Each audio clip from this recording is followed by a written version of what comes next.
ತಾವು ಕೂಡ ಭೇಟಿ ಕೊಟ್ಟಿದ್ದೀರಾ ಸರ್, ಏನು ಭಾಳ ತುಂಬ ಸಂತೋಷ ಆಗ್ತಾಯಿದೆ. ನಮ್ಮ ಇಲಾಖೆಯಲ್ಲಿ ವರ್ಷದಿಂದ ವರ್ಷಕ್ಕೆ ಈ ಪರೀಕ್ಷೆಯನ್ನು ಬಹಳ ಸುಗಮವಾಗಿ, ಸುವ್ಯವಸ್ಥಿತವಾಗಿ, ಅಚ್ಚುಕಟ್ಟಾಗಿ, ಯಾವುದೇ ಮಾಲ್ ಪ್ರಾಕ್ಟೀಸ್ ಅವ್ಯವಹಾರ ಇಲ್ಲದಂತೆ ನಡೆಸುವ ಬಗ್ಗೆ ಸೂಕ್ತ ಕ್ರಮವನ್ನು ಕೈಗೊಳ್ತಾ ಇದೆ.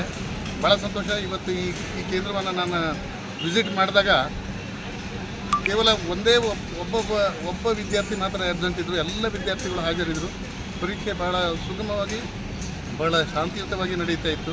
ಕೇವಲ ಇದೇ ಒಂದು ಸೆಂಟರ್ ಅಂತಲ್ಲ, ನಮ್ಮ ಕರ್ನಾಟಕದಾದ್ಯಂತ ಹತ್ತತ್ರ 8.5 ಲಕ್ಷ ವಿದ್ಯಾರ್ಥಿಗಳು, ಅಂದರೆ 8,40,000ಕ್ಕಿಂತ ಹೆಚ್ಚು ವಿದ್ಯಾರ್ಥಿಗಳು ಪರೀಕ್ಷೆ ಬರೀತಾ ಇದ್ದಾರೆ.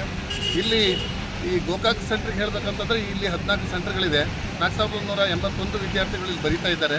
ಮತ್ತು ಎಲ್ಲ ಈಗ ನಾನು ಇದೇ ಪ್ರಥಮ ಬಾರಿ ಈ ಸೆಂಟ್ರನ್ನು ಈಗ ಇಲ್ಲಿ ವಿಸಿಟ್ ಮಾಡಿದ್ದೇನೆ. ಉಳಿದ ಸೆಂಟರ್ಗಳನ್ನು ಸಹಿತ ವಿಸಿಟ್ ಮಾಡ್ತೇನೆ. ಪರೀಕ್ಷೆ ಬಹಳ ಸುಗಮವಾಗಿ ನಡೀತಾ ಇದೆ. ಮತ್ತು ವಿದ್ಯಾರ್ಥಿಗಳು ಏನು ಓದ್ತಾರೆ, ಪ್ರಯತ್ನ ಮಾಡ್ತಾರೆ, ಅವರಿಗೆ ಹೆಚ್ಚು ಆದ್ಯತೆ ಸಿಗುವ ಹಾಗೆ, ಏನು ಅಭ್ಯಾಸವನ್ನು ಮಾಡದೇ ಇರುವ ವಿದ್ಯಾರ್ಥಿಗಳು ಸಹಿತ ಏನು ಅವ್ರಿಗಿಂತಲೂ ಪರೀಕ್ಷೆಗೆ ಹೆಚ್ಚು ಪ್ರಯತ್ನ ಮಾಡದೆ ವಿದ್ಯಾರ್ಥಿಗಳಿಗೆ ಹೆಚ್ಚು ಸ್ಕೋಪ್ ಕೊಡುವ ದಿಶೆಯಲ್ಲಿ ಬಹಳ ಕಟ್ಟುನಿಟ್ಟಾಗಿ, ಬಹಳ ವ್ಯವಸ್ಥಿತವಾಗಿ ಪರೀಕ್ಷೆಯನ್ನು ನಡೆಸ್ತಾ ಇದ್ದೇವೆ. ಭಾಳ ಖುಷಿ ಆಗ್ತಾಯಿದೆ. ಸಂದರ್ಶನ ಮಾಡಿದಾಗ ಈ ವ್ಯವಸ್ಥೆಯನ್ನು ನೋಡಿ ಖುಷಿ ಆಗ್ತಾಯಿದೆ. ಸರ್, ವಿದ್ಯಾರ್ಥಿ ಎಕ್ಸಾಮ್ ಇದೆ ಸರ್, ಏನು ಹೇಳಿದ್ದೆ ಸರ್? ನಮ್ಮಲ್ಲಿ ಶಿಕ್ಷಕರು ತುಂಬ ಮುತುವರ್ಜಿ ವಹಿಸಿ, ಈಗ ಏನು ನಾವು AI ಆರ್ಟಿಫಿಷಿಯಲ್ ಇಂಟೆಲಿಜೆನ್ಸು ಮತ್ತು ನಾವು ಇದು ಮಾಡ್ತಾಯಿದ್ವಿ, ವೆಬ್ ಕಾಸ್ಟಿಂಗ್ ಏನು ಮಾಡ್ತಾಯಿದ್ದೀವಿ. ಸೊ ಇದನ್ನು ನಮ್ಮ ಪಾಲಕರು, ನಮ್ಮ ಮಕ್ಕಳು, ನಮ್ಮ ಶಿಕ್ಷಕರು, ನಮ್ಮ ಇಲಾಖೆ ಅದನ್ನು ಏನು ಭಾಳ ಸಂತೋಷದಿಂದ ಒಪ್ಕೊಂಡಿದೆ. ಯಾಕಂತಂದರೆ ಒಳ್ಳೆಯ ವಿದ್ಯಾರ್ಥಿಗಳಿಗೆ, ಬುದ್ಧಿವಂತ ವಿದ್ಯಾರ್ಥಿಗಳಿಗೆ ಹೆಚ್ಚು ಸ್ಕೋಪ್ ಕೊಡೋದಕ್ಕೆ ಇದಕ್ಕೆ ಅನುಕೂಲ ಆಗ್ತದಂತೆ. ಭಾಳ ಸಂತೋಷ. ಪಾಲಕರು ಸಹಿತ ಅದನ್ನು ಒಪ್ಕೊಳ್ತಾ ಇದ್ದಾರೆ. ಹಾಗಾಗಿ ಎಲ್ಲ ಕಡೆ ವ್ಯವಸ್ಥಿತವಾಗಿ ಈ ವೆಬ್ಕಾಸ್ಟಿಂಗ್ ನಡೀತಾ ಇದೆ. ಮತ್ತು ಎಲ್ಲಿ ಬೇಕಾದರೂ ನಮ್ಮ ರಾಜ್ಯ ಹಂತದಲ್ಲಿರ್ಬೋದು, ನಮ್ಮ ಜಿಲ್ಲಾ ಹಂತದಲ್ಲಿರ್ಬೋದು, ವಿಭಾಗೀಯ ಹಂತದಲ್ಲಿರ್ಬೋದು, ಯಾವುದೇ ಒಂದು ಪರೀಕ್ಷಾ ಕೇಂದ್ರ ಹೇಗೆ ನಡೀತದೆ ಅಂತ ಹೇಳಿ ಅಲ್ಲೇ ನೋಡಲಿಕ್ಕೆ ಸಾಧ್ಯ ಆಗ್ತದೆ. ಹಾಗಾಗಿ ಇಡೀ ರಾಜ್ಯಾದ್ಯಂತ ಮಾಲ್ ಪ್ರಾಕ್ಟೀಸನ್ನು ಸ್ಟಾಪ್ ಮಾಡೋದಕ್ಕೆ ಬಹಳ ಉತ್ತಮ, ಅದನ್ನು ತಡೆಯೋದಕ್ಕೆ ಬಹಳ ಅನುಕೂಲ ಆಗಿದೆ. ಅದರಿಂದ ವಿದ್ಯಾರ್ಥಿಗಳಿಗೆ ಏನು ಅನ್ನಿಸ್ತದೆ, ನೀವು ಕೇಳಿದರೆ ನನಗೆ ವಿದ್ಯಾರ್ಥಿಗಳಿಗೆ ಏನು ಹೇಳ್ತೀರಾ ಅಂತ. ವಿದ್ಯಾರ್ಥಿಗಳಲ್ಲೂ ಬಹಳ ಸಂತೋಷ ಇದೆ. ಯಾಕಂತಂದರೆ ನನ್ನ ಪ್ರಯತ್ನಕ್ಕೆ ತಕ್ಕ ಪ್ರತಿಫಲ ಸಿಗ್ತದೆ ಇದ್ರೆ ಅಂತ ಹೇಳಿ ಖುಷಿ ಪಡ್ತಾ ಇದ್ದಾರೆ. ಅವರಿಗೂ ನಾನು ಆಲ್ ದಿ ಬೆಸ್ಟ್ ಹೇಳ್ತಾ ಇದ್ದೇನೆ. Thank you sir. ಇವತ್ತಿನ ದಿವಸ ಇಡೀ ರಾಜ್ಯದಾದ್ಯಂತ SLC ಪರೀಕ್ಷೆಗಳು ಪ್ರಾರಂಭ ಆಗಿದ್ದಾವೆ. ಅದೇ ರೀತಿ ಒಳಗಡೆ ಗೋಕಾಕ್ ಶೈಕ್ಷಣಿಕ ವಲಯದಲ್ಲಿ ಸಹಿತ 14 ಪರೀಕ್ಷಾ ಕೇಂದ್ರಗಳಲ್ಲಿ 4,181 ಮಕ್ಕಳು ಪರೀಕ್ಷೆಯನ್ನು ಬರಿತಾ ಇದ್ದಾರೆ. ಭಾಳ ವ್ಯವಸ್ಥಿತವಾಗಿ ನಾವು ಪರೀಕ್ಷೆಗೆ ಸಿದ್ಧತೆಯನ್ನು ಮಾಡ್ಕೊಂಡಿದ್ದೀವಿ. ಇಲಾಖೆ ನಿಯಮಾನುಸಾರ ಅಧಿಕಾರಿಗಳ ನೇಮಕ ಆಗಿದೆ. ಸ್ಥಾನಿಕ ವಿಚಕ್ಷಕರು ಸಹಿತ ಕೆಲಸ ಮಾಡ್ತಾ ಇದ್ದಾರೆ. ವೆಬ್ ಕಾಸ್ಟಿಂಗ್ ಇದೆ.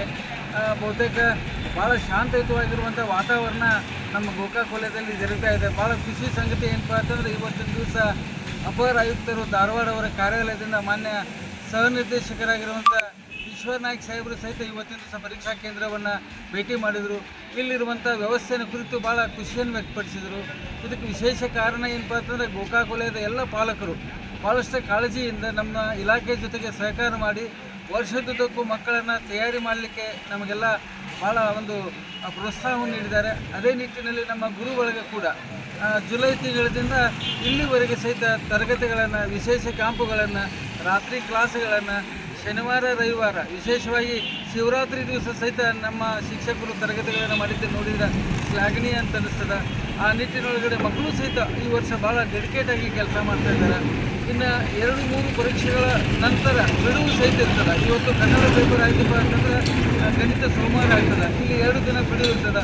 ಈಗಲೂ ಸಹಿತ ಶಾಲೆಯಲ್ಲಿ ತರಬೇತಿಯನ್ನು ಕೊಡುವಂಥ ಒಂದು ಕೆಲಸ ಆಗ್ತಿರ್ತದೆ. ಮಕ್ಕಳು ಸಹಿತ ಶ್ರದ್ಧೆಯಿಂದ ಓದ್ತಾ ಇದ್ದಾರೆ. ಪಾಲಕರಿಗೆ ಸಹಿತ ನಮ್ಮ ವ್ಯವಸ್ಥೆಗೆ ಹೊಂದಾಣಿಕೆ ಆಗಿದ್ದಾರೆ. ಯಾಕಂದರೆ ನಕಲು ರಹಿತವಾಗಿ ಪರೀಕ್ಷೆಯನ್ನು ಮಾಡಬೇಕು, ಪಾರದರ್ಶಕವಾಗಿ ಪರೀಕ್ಷೆಯನ್ನು ಮಾಡಬೇಕು, ಪ್ರತಿಭಾನ್ವಿತ ಮಕ್ಕಳಿಗೆ ಒಂದು ಒಳ್ಳೆಯ ಸ್ಕೋಪ್ ಕೊಡಬೇಕಂತನ್ನುವಂಥ ಒಂದು ವ್ಯವಸ್ಥೆಗೆ ಪಾಲಕರು ಸಹಿತ ಆ ಒಂದು ಇಲಾಖೆಯ ಒಂದು ನಿರ್ಧಾರವನ್ನು ಭಾಳಷ್ಟು ಚೆನ್ನಾಗಿ ಸ್ವಾಗತ ಮಾಡಿಕೊಂಡಿದ್ದಾರೆ. ನಾವು ಸಹಿತ ಗೋಕಾಕ್ ವಲಯದಲ್ಲಿ ಭಾಳ ಅಚ್ಚುಕಟ್ಟಾಗಿ ಇಲಾಖೆಯ ನಿಯಮವನ್ನು ಅತ್ಯಂತ ಕಾಳಜಿ ಮತ್ತು ಶ್ರದ್ಧೆಯಿಂದ ಪಾಲಿಸ್ತಾ ಚೆನ್ನಾಗಿ ಪಾಲನೆ ಮಾಡ್ಕೊಂಡಿದ್ದೀವಿ. ಭಾಳ ಸುರಳಿತವಾಗಿ ಪರೀಕ್ಷೆಗಳು ಜರುಗ್ತಾ ಇದ್ದಾವೆ. ಇವತ್ತಿನ ದಿವಸ ಪ್ರತಿ ಕೇಂದ್ರದಲ್ಲಿ ಸಹಿತ ಮಕ್ಕಳಿಗೆ ಸಿಹಿಯನ್ನು ಕೊಡೋದ್ರ ಮೂಲಕ, ಆರತಿ ಮಾಡೋದ್ರ ಮೂಲಕ, ಅವರಿಗೆ ಪುಷ್ಪವೃಷ್ಟಿ ಮಾಡೋದ್ರ ಮೂಲಕ ಸ್ವಾಗತ ಮಾಡಿದ್ದೇವೆ. ಹಬ್ಬದ ವಾತಾವರಣ ಅಂದರೆ ಪರೀಕ್ಷೆ ಅನ್ನುವಂಥದ್ದು ಹೆದರಿಸಲಿಕ್ಕೆ ಬರೋದಿಲ್ಲ. ಇದು ಒಂದು ಹಬ್ಬದ ವಾತಾವರಣ. ನನ್ನ ಭವಿಷ್ಯವನ್ನು ರೂಪಿಸಿಕೊಳ್ಳಿಕ್ಕೆ ಇರುವಂಥ ಒಂದು ಅವಕಾಶ ಅಂತ ತಿಳ್ಕೊಂಡು ಮಕ್ಕಳು ಸಹಿತ ಭಾಳ ಖುಷಿಯಾಗಿದ್ದಾರೆ. ಸಂತೋಷ ಆಗ್ತದೆ. ನನಗನ್ನಿಸ್ತದೆ ಈ ವರ್ಷ ಬಹುತೇಕ ನಮ್ಮ ಗೋಕಾಕ್ ಶೈಕ್ಷಣಿಕ ವಲಯದ ಫಲಿತಾಂಶ ಒಳ್ಳೆಯ ರೀತಿಯಿಂದ ಬರ್ತದೆ. ನಾವೆಲ್ಲ ಕಾದಿ ನೋಡೋಣ. ಇನ್ನೂ 4-6 ದಿನ ಪರೀಕ್ಷೆಗಳು ಆಗಬೇಕಾಗಿದ್ದಾವೆ. ಅಲ್ಲಿವರೆಗೆ ನಾವು ಸಹಿತ ತಯಾರಿ ಮಾಡ್ಕೊಳ್ಳುವಂಥದ್ದು. ಪಾಲಕರಿಗೆ ನಾನು ಒಂದು ವಿನಂತಿ ಮಾಡ್ಕೊಳ್ತೀನಿ. ಚಿಕ್ಕ ಮಕ್ಕಳು ಇರೋದರಿಂದ ಗ್ರಾಮೀಣ ಪ್ರದೇಶದಲ್ಲಿರುವಂಥ ಮಕ್ಕಳನ್ನು ಕರ್ಕೊಂಡು ಬರ್ತಾರೆ. ಬಟ್ ಅವರು ಇಲ್ಲಿ ಕರ್ಕೊಂಡ್ಬಂದು ಪರೀಕ್ಷಾ ಕೇಂದ್ರಕ್ಕೆ ಅವ್ರನ್ನ ಬಿಟ್ಟರೆ ದೂರಿಗೆ ಹೋಗಿ ಕುಂತಾರೆ. ಅವ್ರು ಪಾಲಕರು ಸಹಿತ ಭಾಳಷ್ಟು ತಿಳುವಳಿಕೆ ಇದ್ದಾರೆ. ದೂರನೇ ಸುಮ್ಮನೆ ಕುಂತಿರ್ತಾರೆ. ಆಮೇಲೆ ಪರೀಕ್ಷೆ ಮುಗಿದ್ಕೊಂಡು ಅವ್ರು ಬರ್ತಾರೆ. ಯಾವುದೇ ರೀತಿಯಾಗಿರುವಂಥ ಆತಂಕ ಇಲ್ಲದ ವಾತಾವರಣ ನಮ್ಮಲ್ಲಿದೆ ಸರ್. Thank you. ಒಳ್ಳೆಯ ರೀತಿಯಿಂದ ಪರೀಕ್ಷೆ ನಡೀತಾ ಇದ್ದಾವೆ. ಮಕ್ಕಳಿಗೆಲ್ಲ ಶುಭ ಆಗಲಿ, ಒಳ್ಳೆಯ ಫಲಿತಾಂಶ ಬರಲಿ ಅಂತ ಇದ್ದುಕೊಂಡು ಆಶಿಸ್ತಾ ಇದ್ದೇನೆ. ಧನ್ಯವಾದ.